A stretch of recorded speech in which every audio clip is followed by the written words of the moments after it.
Assalamualaikum warahmatullahi wabarakatuh. Alhamdulillah, salatu wassalamu ala rasulillah, Sayyidina Muhammad bin Abdillah. La hawla wa la quwwata illa billah. Amma ba'da. Teman-teman mahasiswa yang berbahagia, pada hari ini saya akan menjelaskan tentang konsep dasar penelitian kualitatif.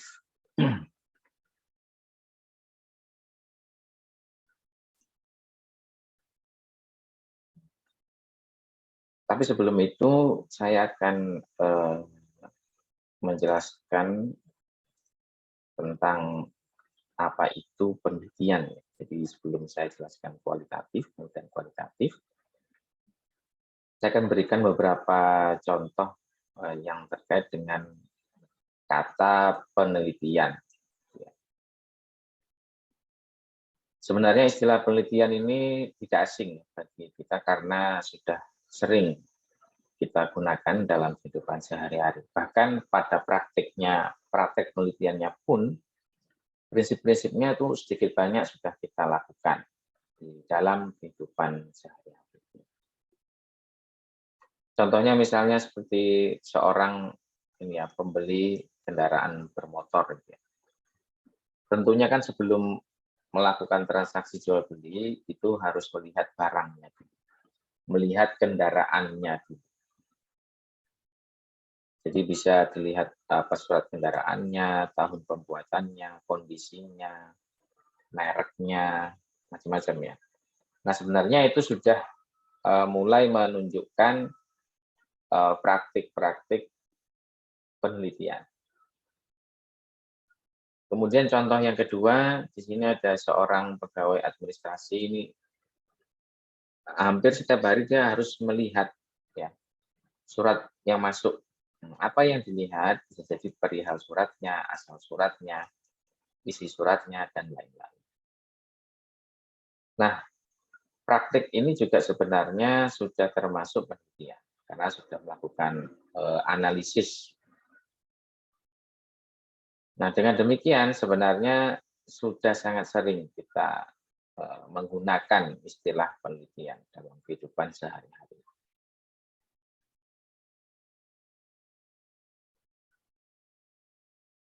Baik, selanjutnya hanya di sini ada perbedaan teman-teman. Penelitian yang kita lakukan dalam kehidupan sehari-hari dan juga yang dilakukan di dunia akademik, misalnya seperti tugas kuliah atau ketika menyusun skripsi, itu ada perbedaan. Nah, kita nanti lebih cenderung yang ini, yang prosedur ilmiah. Jadi bukan yang prosedur non-ilmiah. Coba kita lihat satu-satu. Untuk yang prosedur ilmiah ini permasalahan harus dirumuskan secara jelas dan spesifik. Nah, ini yang pertama. Jadi permasalahan itu harus jelas, dirumuskan secara spesifik. Maksudnya di sini, ketika teman-teman nanti sudah mulai menyusun redaksi judul ya. Nah, itu tentu harus berdasarkan argumentasi yang sudah didapatkan. Baik itu nanti dari rujukan maupun dari lapangan. Gitu. Nah, untuk yang prosedur non-ilmiah, ini permasalahan bersifat umum, ya, sering tidak dirumuskan. Maksudnya sering tidak dirumuskan itu begini. Misalnya yang prosedur non-ilmiah ini contohnya ketika teman-teman mau membeli HP. Tentu kan teman-teman tidak sampai melakukan pencatatan yang utuh ya, yang lengkap. Ya mungkin ada catatan pun itu nggak paling selembar nggak sampai gitu ya. Tapi kalau untuk menyusun redaksi judul itu kan harus berdasarkan argumentasi seperti pendahulu.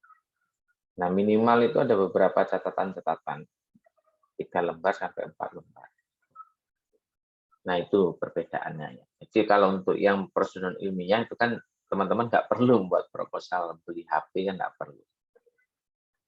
Tapi kalau untuk prosedur ilmiah ini harus ada semacam catatan atau bahasanya proposal gitu ya, untuk mengetahui apakah permasalahannya itu sudah dirumuskan secara spesifik. Kemudian yang nomor 2, jawaban atas permasalahan ini didukung sejumlah data yang benar. Artinya ada referensi yang digunakan. Referensi dalam penelitian itu sangat banyak sekali. Biasanya sampai berapa? Sampai 50-an ya.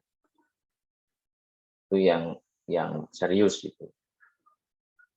Nah, untuk yang prosedur non ilmiah ini jawabannya tidak selalu didukung dengan data yang benar. Bisa jadi ya tidak harus rujukan, tidak harus buku, bisa jadi yang maklar gitu kan ya. Nah, maklar ini kan ya belum tentu benar gitu ya. Maklar HP misalnya gitu. Kemudian proses yang ketiga ya, proses pengumpulan data, analisis data, pengambilan kesimpulan harus logis dan benar. Jadi ada proses pengumpulan datanya, ada teknik observasinya, ada teknik wawancaranya, ada teknik dokumentasinya, yang betul-betul direkam dan dicatat. Gitu ya. Kalau untuk yang prosedur ilmiah ini tidak ada proses pengumpulan data atau analisis data. Sebenarnya ada pengumpulan data ya, wawancara, tapi kan tidak dicatat secara secara lengkap ya. Karena kan kebutuhannya itu tidak kok sekompleks di prosedur ilmiah. Jadi untuk yang prosedur non ilmiah itu yang diteliti itu mudah sekali dihafal, mudah sekali diingat. Itu makanya dia tidak perlu analisis ya, simpulan juga tidak didasarkan pada analisis data, gitu nggak perlu, kan mudah diingat gitu. Tapi kalau untuk yang prosedur ilmiah ini sulit untuk diingat karena dinamis, kadang juga dinamis. Nah, yang keempat di sini simpulan. Simpulan ini siap dan terbuka untuk diuji. Itu kalau untuk yang prosedur ilmiah. Setelah selesai, makanya teman-teman ketika sidang skripsi itu kan nanti ada pengujinya. Ada penguji 1, penguji 2, penguji utama. Nah, itu untuk melihat apakah yang dilakukan oleh teman-teman ini sudah betul atau masih perlu diperbaiki. Nah, kalau untuk yang ini, prosedur non ilmiah, ya ini tidak perlu ada uji kebenaran, ujinya itu ya sudah cukup teman-teman membeli HP selesai, tidak perlu diadakan ujian terbuka untuk melihat keefektifan HP Samsung atau HP iPhone misalnya, itu tidak perlu ya. Cukup kita sendiri aja yang melihat. Kalau misalnya jelek ya kita tukar gitu. Kalau misalnya kalau bagus sesuai ekspektasi ya dilanjutkan. Nah, itu perbedaannya teman-teman. Jadi riset yang prosedur non ilmiah itu gampang diingat. Ya, gampang diingat. Teman-teman cukup melihat HP dan spesifikasinya kan sudah, dan harga sudah kelihatan gitu, sudah gampang diingat. Tapi kalau untuk yang prosedur ilmiah ini memang susah untuk diingat karena dia akan berkembang. Bisa jadi awalnya teman-teman mau meriset di dalam kelas, ternyata berkembang keluar kelas. Bisa jadi teman-teman ingin meriset tentang karakter, ternyata karakter terlalu umum, kemudian dibuat khusus lagi menjadi karakter cinta tanah air misalnya. Nah, ini sangat kompleks teman-teman, yang prosedur ilmiah. Ya. Oke, baik. Suatu penelitian itu dikatakan ilmiah jika memenuhi kaidah-kaidah sebagai berikut. Yang pertama itu empiris. Apa itu empiris? Empiris itu maksudnya objek yang dilihat itu bisa didekati oleh semua orang. Contoh lilin ini kan. Saya kira semua teman-teman ini pernah berpengalaman bersama lilin. Ya, entah konteksnya apa gitu, entah mati lampu atau sedang ingin membakar sesuatu menggunakan lilin. Yang jelas semua orang itu bisa mendekati lilin, gitu ya. Jadi kita membahas sesuatu yang memang bisa dijangkau manusia.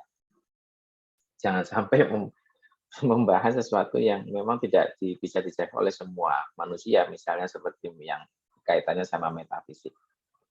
Itu kan tidak semua bisa menjangkau, tidak semua orang bisa melihat, tidak semua orang bisa merasakan.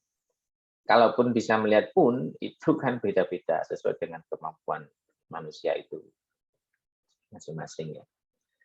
Nah itu. Kemudian yang kedua ini rasional, logis. Ya. Jadi yang dibahas itu memang selain bisa didekati, itu juga logis.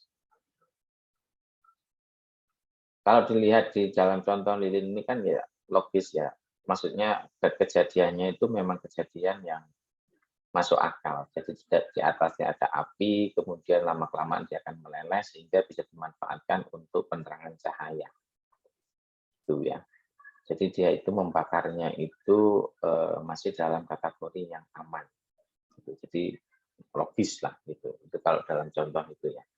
Nah sekarang kalau misalnya contoh yang mau dipilih teman-teman, tentu hal-hal yang logis dalam dunia pendidikan gitu ya. Kemudian yang ketiga ini objektif ya. Yang dimaksud dengan objektif ini teman-teman bisa kaitannya tema-tema yang akan dibahas itu memang berkaitan dengan pendidikan. Dan yang dimaksud dengan objektif itu begini ya. Misalnya kenapa kok meneliti di sekolah A gitu. Terus jawabannya itu karena dekat rumah saya, Pak. Nah, itu kan nggak objektif ya. Itu subjektif ya. Karena nggak ada hubungan dekat sama jauhnya satu tempat penelitian itu memiliki dampak yang baik terhadap penelitian itu tidak. Jadi jauh dekat itu tidak memberikan dampak baik atau buruk kepada penelitian. Jadi kalau misalnya ditanya kenapa kok meneliti di sekolah A, ya karena setelah saya melakukan studi pendahuluan itu menghasilkan beberapa hal, 1, 2, 3, nah seperti itu baru bisa dikatakan objektif. Baik teman-teman, penelitian dalam sudut pandang bahasa itu sebenarnya seperti penjelasan di sini ya. Ini kalau dalam bahasa Inggrisnya itu research ya. Ini kalau tulisan bahasa Indonesianya seperti ini. Tapi kalau dalam tulisan bahasa Inggrisnya ini ya research. Jadi itu ya again, ini maksudnya kembali. Kemudian search atau searching itu ya. Itu looking for, berarti dia mencari kembali. Jadi kita itu melihat kembali lah bahasanya. Penelitian itu melihat kembali secara seksama. Oke, saya langsung sini. Nah, penelitian kalau menurut pandangan ahli itu ya, saya langsung saja ke ini Parson ini itu sama dengan inquiry, penemuan. Ya, jadi menemukan sesuatu itu. Kemudian kalau menurut John ini pencarian fakta. Nah, itu ya teman-teman yang perlu dilihat itu adalah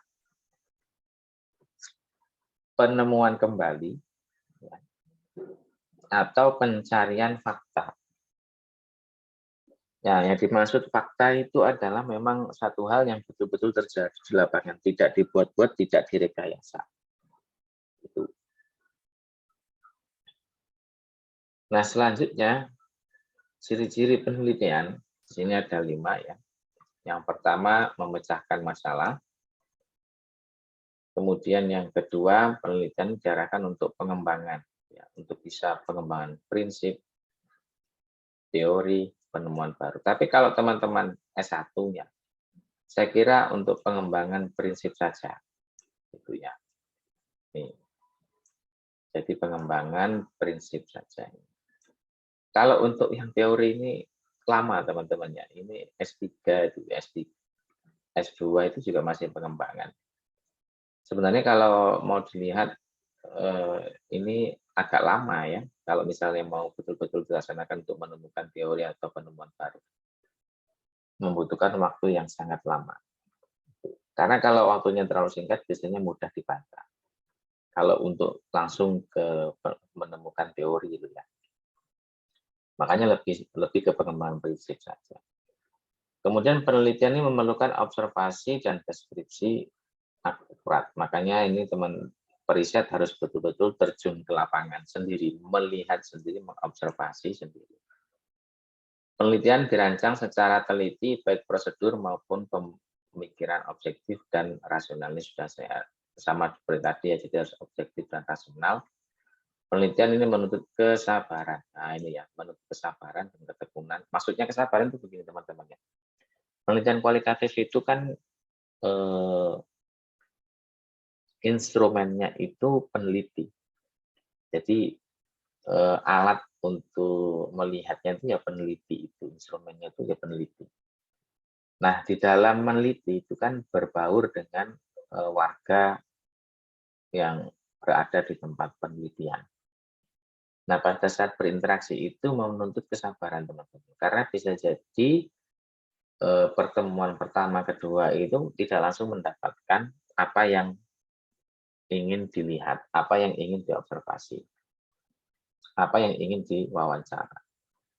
Nah, semakin kita itu lama di tempat itu, kita akan semakin diterima. Nah, semakin diterima tadi itu, maka lama-kelamaan makna yang akan kita ungkap di dalam tempat penelitian itu akan semakin kelihatan. Jadi memang untuk penelitian kualitatif ini menuntut kesabaran. Baik teman-teman, ini tadi sudah. Nah, saya langsung ke sini. Unsur-unsur pokok dalam penelitian kualitatif ya. Ini ada 5. Jadi menekankan kealamiahan data, peneliti sebagai instrumen, interaksi secara intensif, datanya berupa kata-kata, menekankan makna. Ini ciri khasnya untuk penelitian kualitatif. Ya. Kalau kuantitatif itu berbeda, teman-teman. Kalau kuantitatif itu nanti instrumennya itu ada angket itu instrumennya, kemudian datanya berupa angka-angka. Nah, minimal bisa membedakan di situ dulu. Sekarang coba kita akan bahas satu persatu. Yang dimaksud dengan menekankan kealamiahan data itu, teman-teman, ya. Jadi ketika kita meneliti di satu tempat, itu tempatnya tidak direkayasa, tidak dibuat-buat. Jadi betul-betul yang terjadi di tempat itu ketika kita ada di sana dan tidak di sana itu ya seperti itu, tidak dibuat-buat. Jadi contohnya seperti ini ya, gambar ini. Jadi betapa apa ya alamiahnya kalau kita lihat di sini ya. Jadi sambil hujan-hujan mereka itu nangkap ikan di sungai. Kita bisa merasakan apa dingin, rasa dinginnya, kita bisa merasakan percikan airnya, kita bisa merasakan ini bau amisnya ikan ini gitu ya. Nah, itu yang dianggap alami. Jadi tidak dibuat-buat. Walaupun ini sebenarnya direkayasa teman-teman ya. Tapi yang dimaksud itu dengan kedatangan peneliti dan tidak adanya peneliti, tempat itu pola peristiwanya ya seperti itu, tidak dibuat-buat, tidak direkayasa. Itu yang dimaksud alamiah. Kemudian peneliti sebagai instrumen. Jadi yang melihat ya, yang melihat ini ya harus penelitinya sendiri, peneliti kualitatifnya itu ya. Tidak boleh diwakilkan.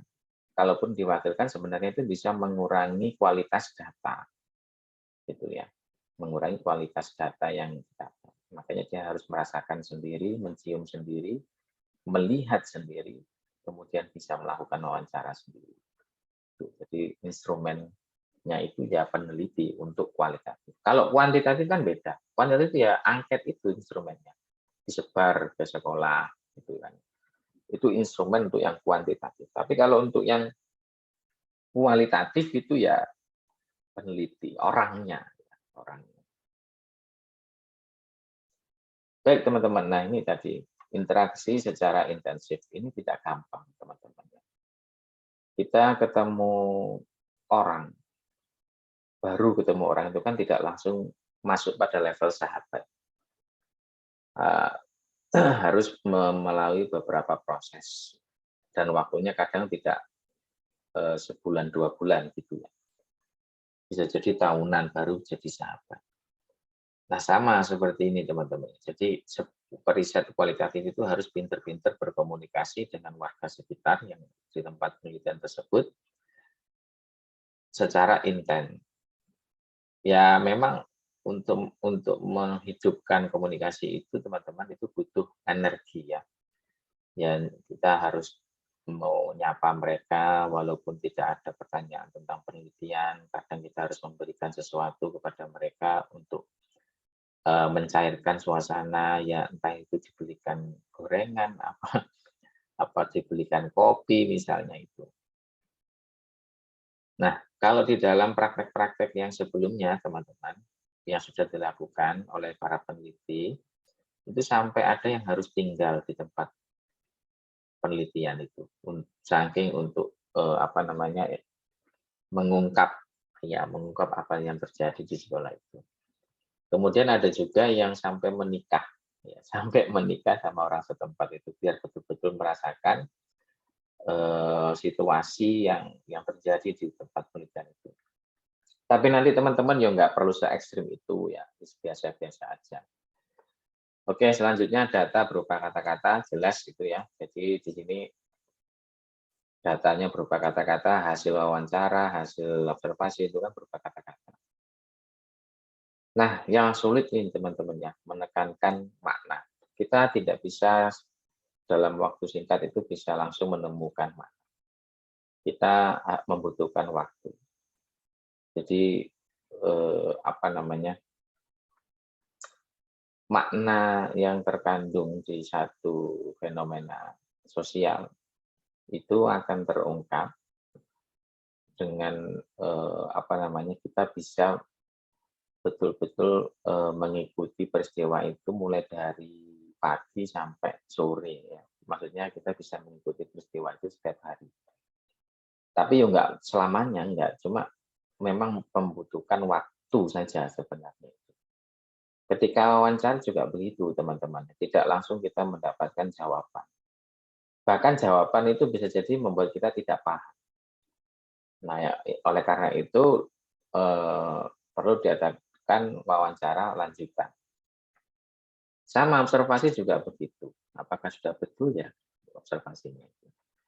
Ya sama seperti yang sahabat tadi teman-teman. Kalau misalnya kita itu ketemu orang langsung jadi sahabat itu kan ya aneh. Gitu.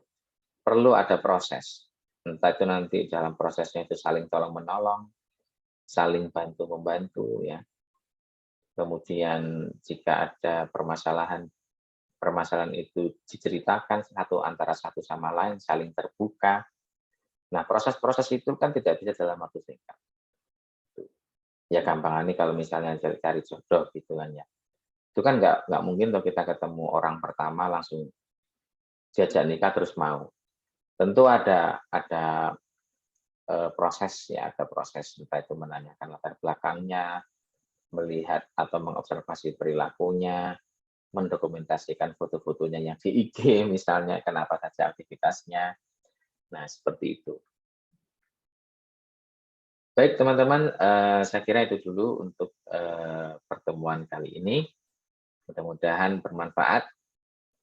Saya sarankan untuk ke depan teman-teman sudah mulai membaca buku-buku tentang penelitian kualitatif. Baik, kurang lebihnya saya mohon maaf. Assalamualaikum warahmatullahi wabarakatuh.